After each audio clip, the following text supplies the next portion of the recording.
And we're back. Are we late? Are we? Oops. I gotta hit the amplify the mic mode. Okay, there we go. That's on me because I was like a little bit late getting here. Well, let's be honest. First of all, good morning. Happy Friday. Thanks so much for joining us for the morning show. I'm Amanda. And I'm Tara. We got in late. We drove through a hurricane, so we hope everyone's safe from last night. If you are in the Midwest, specifically Iowa, we got done a show in Harper's Ferry, which was amazing. It was like a sellout crowd there was 200 women there and a couple men. It was so amazing. And by the way, how great the drive from here to Harper's Ferry. And it was nice that it was still light out so we could appreciate the view. I mean, it was picturesque. Rolling meadows, beautiful farmsteads. We even followed a couple horse and buggies at one point. So, I mean, I love that you can just drive only 2 hours and see so many unique aspects of the state. And to all the mainstream media and everyone else throughout the United States who call Iowa the flyover state, you can keep calling us the flyover state because this literally is the best kept secret. There are so many beautiful areas. It was just so serene driving there. And then you can't beat the people. Like you cannot beat the people, how kind they were. But driving home, Tara was driving and it was one of those things where I was sitting in the front seat and I was like, my job was to look at the white line as long as we were still because we couldn't see it was all about 20 miles east of Waterloo, we hit this blinding rain. And what's funny is her daughter who was born in Texas. Yes. And she texted and said it's like a hurricane out because that's kind of probably your point of reference being on the coast. In North Carolina, yeah. Living there. So when we did get into these, I guess, what would Mark call them, frontline winds or wind shearing. I always blacked out during we didn't really retain all the meteorological terms. Anyway, it was just not good because you're then gripping the steering wheel. So I learned something about you that I didn't know, that you're not a fan of flying because of turbulence. And you feel like that's like being on a plane. It was very bumpy last night. I used to love flying. I flew everywhere. And then when we started having children, I hated it. I don't know whether it was that because I'm in the air and if they're not with me or if they are with me and then I feel like there's nothing I can do to protect them. My husband who had his pilot's license. He did? Yeah, he did when he was younger. Okay. Oh, and we hit such bad turbulence one day flying home for spring break and our daughters are all sleeping and my son is scared like me and my heart rate went to 160 on my Apple Watch. I thought I was, having a medical emergency and my husband's sitting there just chewing his gum with his headphones on and I'm thinking, I hate it. Absolutely hate flying. I hate it. Yeah, it's interesting. Like you said, once you have kids, you aren't the risk taker that you once were. I agree with that. I feel that way because it's like you don't want to do anything that jeopardizes the safety and protection of your kids. Right. I was very uneasy this last time we flew back east. It was just my husband and I with our oldest to do some college touring. And I was very uneasy because I didn't have my 3 other kids with me. So, I you should see me. I'm in there. I'm doing this and I have my rosary wrapped around my arm. I mean, I look. Being the good Catholic that you are. I am a devout. That Catholic schoolgirl education, preschool through senior year of high school would explain a lot about me. Well, I have to say thank you last Friday for doing the honors. We were coming back, as you know, from taking Charlotte to college. So it was a 23-hour drive there and back. A lot of highs and lows on the trip. We ended up, as I mentioned, stopping in Kansas at an urgent care where my husband was in the throes of severe pain and vomiting due to what turned out to be a kidney stone. And it ended up being a huge ordeal where it's still not completely resolved. And it did move into his bladder. We've confirmed that, but so we're not going, we're not traveling. And he just had a lot of complications with the kidney stone that probably many of you can relate to, where it's like it went from 0 to 100 with issues. And so I'm so happy that now he seems to be doing better. But it's a good reminder when you are traveling and you have, in your mind, any sense of like, oh, things are going to be fine. And in this case, we were in the car, so it wasn't like we were on a plane. But make sure you always have your insurance card and all the things. Your driver's license. I get pulled over. I get pulled over going too fast through a construction zone in Emporia, Kansas, a lovely town. get pulled over only to then go through my purse realizing, or no, I already knew this. When we were down in Tucson dropping Charlotte off, I realized I did not have my driver's license. And you know that feeling. And especially as we get older, when we have these forgetful moments and you just think, you're racking your brain. You're like, when did I lose this? What happened to my driver's license? So the police officer was so kind and so gracious to not get into that issue or the speeding in terms of like a ticket, because Dave's in the back, like doubled over in pain. So I was able to just immediately get the address to urgent care, and we got to this place, and it was 5 minutes right up to the next exit off of this construction site. So grateful. Those people there were so nice. And the guy guessed that he had the kidney stone, but then we had to come back here, another 6-hour drive to confirm through testing. Kansas is the heartland. So, I mean, they are just genuinely good people, but it had to be terrifying too, you know, with everything. But I saw Dave yesterday before we left the show. He looks good. And I think I'm excited for him just to have a weekend of like just nothing. Yeah. Right? Oh, I know. There's a lot of good things to binge. On Netflix now. I told you that special, The Untold, the story about the sign stealing with the University of Michigan. Yes, it's fascinating. I have to watch that. Those are so good, those Untold stories on Netflix.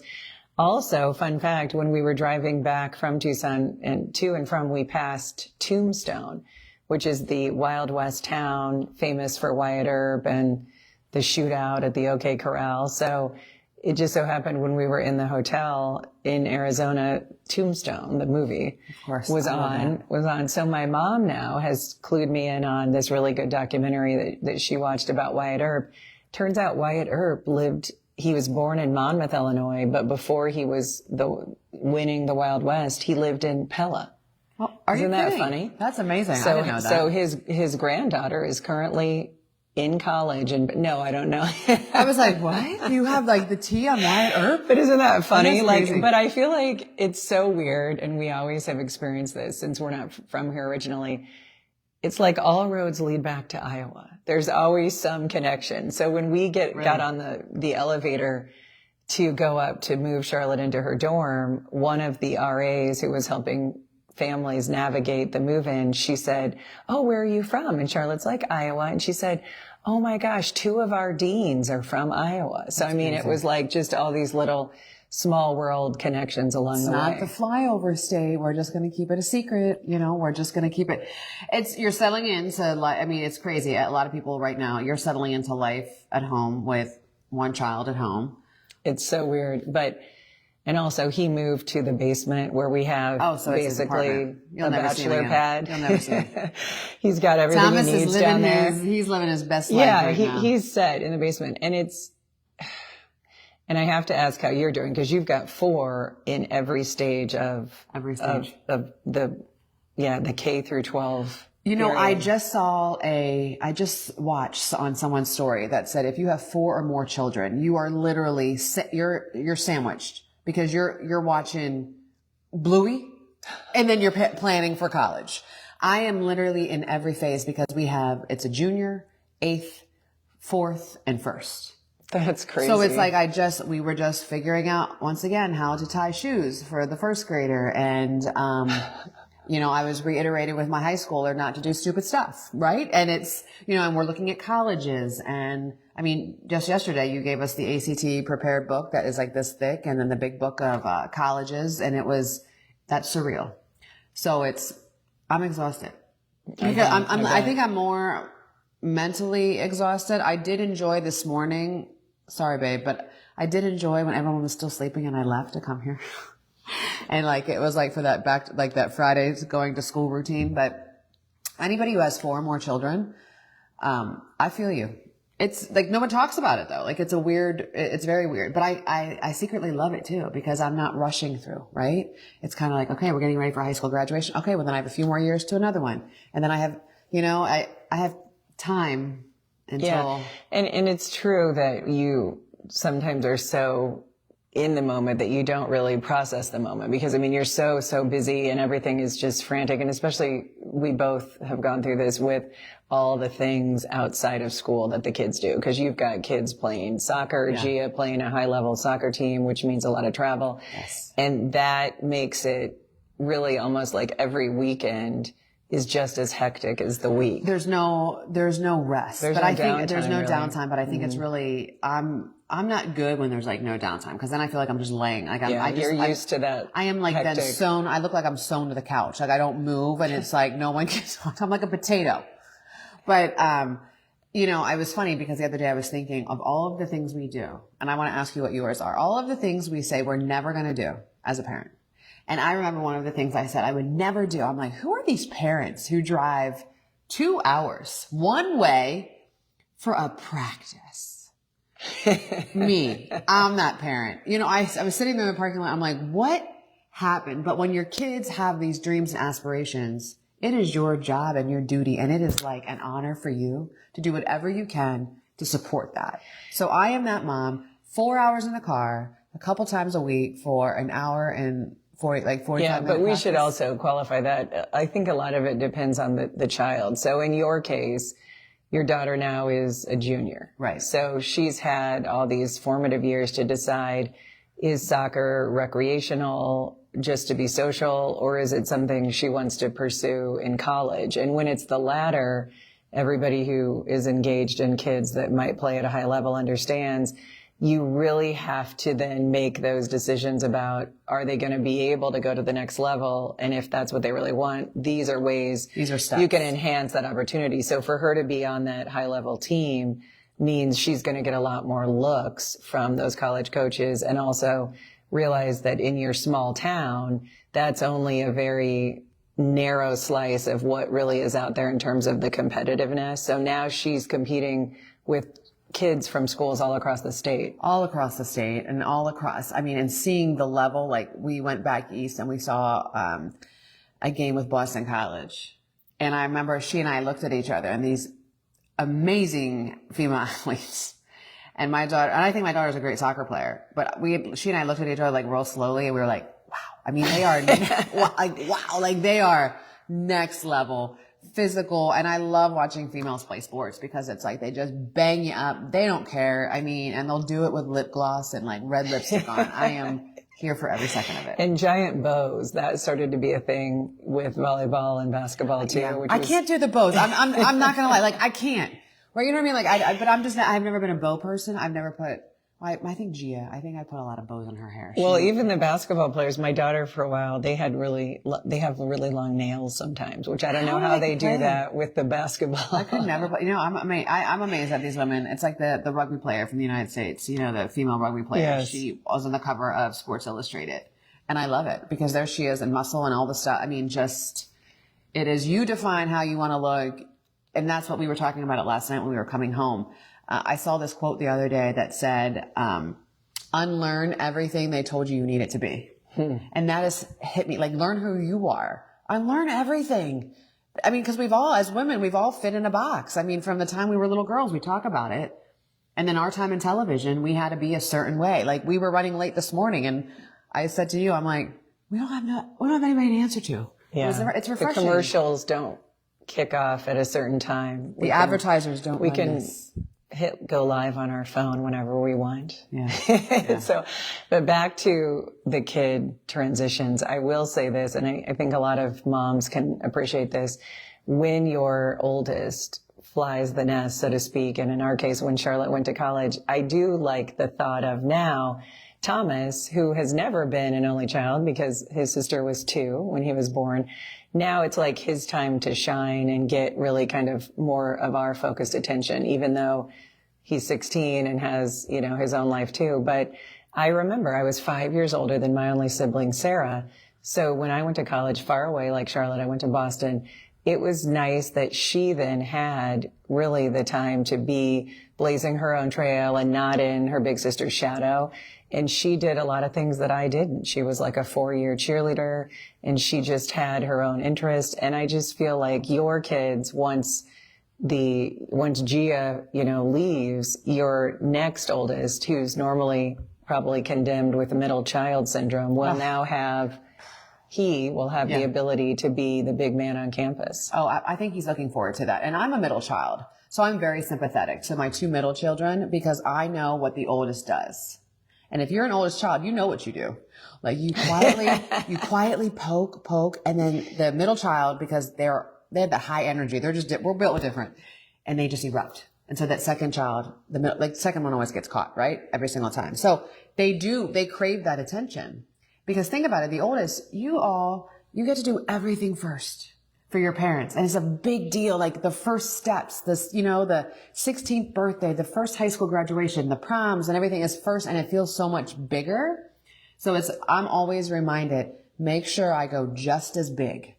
But I was surprised when after I got to know you, that you weren't the oldest, because you have that oldest child energy. Thank you. You know what I mean? Yeah, like the confidence, move away from home. It's just interesting. I think that's what happened. And I think that's why I moved away from home, because I felt like my family's great, but I felt like I was in the shadow. I mean, I just had this conversation with my sister the other day. When I graduated from college, my parents had a graduation party, and I was very salty that day because my sister was expecting the first grandchild and she was pregnant. So every time she walked or when she was getting into the pool, everyone was like, are you okay? Are you okay? And I was like, yo, I just graduated from college, but they're like, well, your sister graduated from college. So so I think it's probably why I got into television news journalism, because I wanted the attention. And it's probably why I moved far away from home, because I kind of wanted to grow and I wanted to. Isn't it crazy how everything leads back to our childhood? There's always that interconnectedness. And as we get older, we are going to become our parents. My sister and I were laughing about it the other day. We know, and sort of it's ingrained in our psyche, all these catchphrases that my mom will say over the years. You said one last night. So last night in our Harper's Ferry show, I said such and such about not having a pot to pee in or a window to throw it out. That's one popular phrase that my mom has said over the years, among many others. One of her best is from my great grandma, when someone is going too slowly in front of you and then you scream out, why don't you just park it and put a fence around it? I suffer from so much road rage, so I'm using that one. And I cannot see your mom, because Tara's mom is so classy. Like this, has your mom ever worn sweatpants? Like, I don't think she's ever worn, is she wearing a sweatsuit? I feel like usually pretty she would just wake up in like a beautiful, like linen, like she's just flawless. She's stunning. So that makes me feel better about myself that she says something like that while driving. Yeah. She's hilarious with those phrases. But when you go into those different stages in your life and you see yourself doing the things that your parents did, I mean, in a way, it's like God gets the last laugh, because we like to think when we're younger, like you said, I'm never going to do that, or I would never say that. And then we can't help when time marches on and we just morph into a younger version of our parent. It just happens. I think my mom got my older sister, a pillow that said, mirror, mirror on the wall, I am my mother after all. And it was funny to me because they are very similar now, and they were like oil and water, like growing up. So it's really crazy. And the one thing we do that we said that we were never going to do, because do you remember getting in the car? Like I would get in the car with my dad and he was always playing. He would only play Motown. He would only play music from his time. My mother was only listening to Elvis Presley or Janis Joplin. I'm like, can you play some today's music? You get in my car, it's like a trap house. You're listening to Dre, and I'll put up a song and I'm like, oh, this is when I got my license in 1993. I mean, I will only listen to the music from my time. So that's one way that I am definitely like your parents.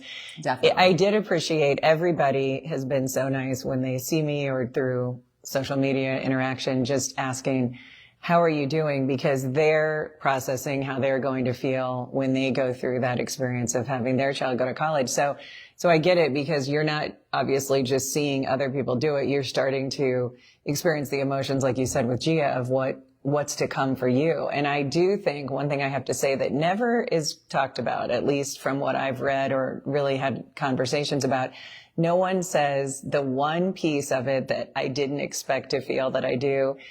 It's honestly a little bit of relief, because you can now exhale a little bit. I mean, obviously you're still concerned and supportive. It's a different stage, college, but we made it to 18. Oh. She graduated from high school. Seems like a pretty nice, stable person right now.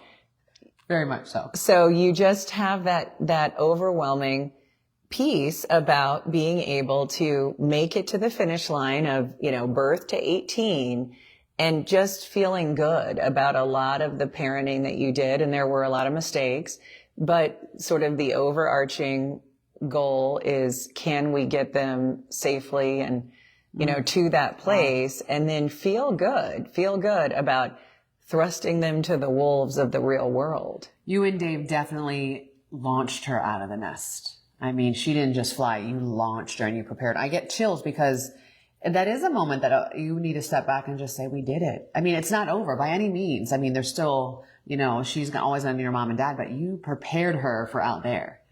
And so much so, how brave she is to go 1,200 miles away. Mm-hmm.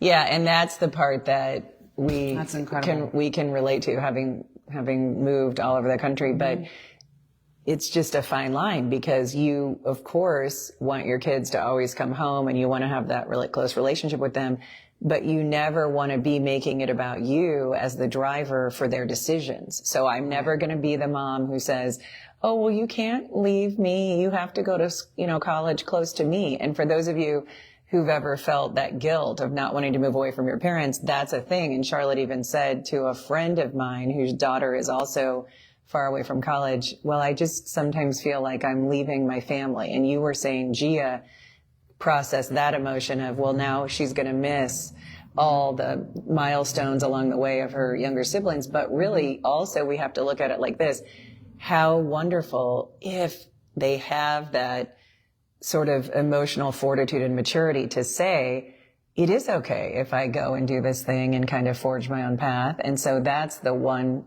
for me, the one accomplishment that I'm proud of is she really, truly let it be her own decision. And I don't believe that it was swayed by mom and dad. And that was always my hope. Like, whatever she decides, we're good with, as long as she's truly doing it for her and not because, well, this is the expectation that the parents have placed on her. And I felt like a proud auntie last night in the car because you called Charlotte, or Charlotte called you back while we were driving home from the show last night. And her voice was just electric.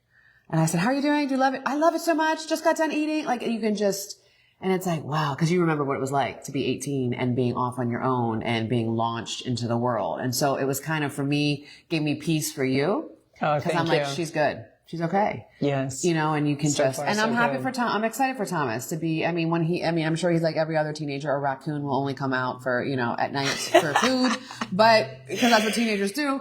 But he deserves that now, because not that he was in Charlotte, but Charlotte was a force, right? She was successful in everything she did, and she was this light and always doing big things. And now it's okay. Thomas, take that stage now. Well, it's so funny you say that, because when I came home last night, he was eating a bowl of Honey Bunches of Oats. He likes his cereal. Same, Thomas. Same. Yeah, like that's, you nailed it. So, well, we just have to do a gratitude statement, if you will. And I know there's like these cheesy things that people say about, just rest in that place of gratitude. And there's something so powerful about that. I really embrace that, because at any moment of our day, we both talk about it all the time. We can be easily annoyed and our peace can be derailed. And so what we have to just always kind of keep close to our heart and mind is that gratitude space of, okay, but look at all the things going well and look at all the blessings that have been bestowed upon us that we should never take for granted. So on this Friday, as we head into the 3-day weekend, peace and love and gratitude need to be our mantra, right? So that we're not screaming at the kids this weekend because they're all haywire and tired with all the craziness of the first week. Yeah, no kidding. And be thankful for your circle.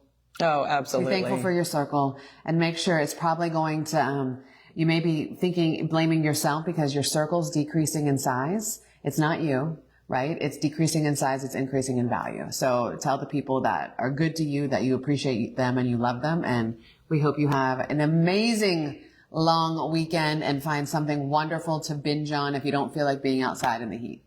Thanks so much for joining us. We'll see you soon.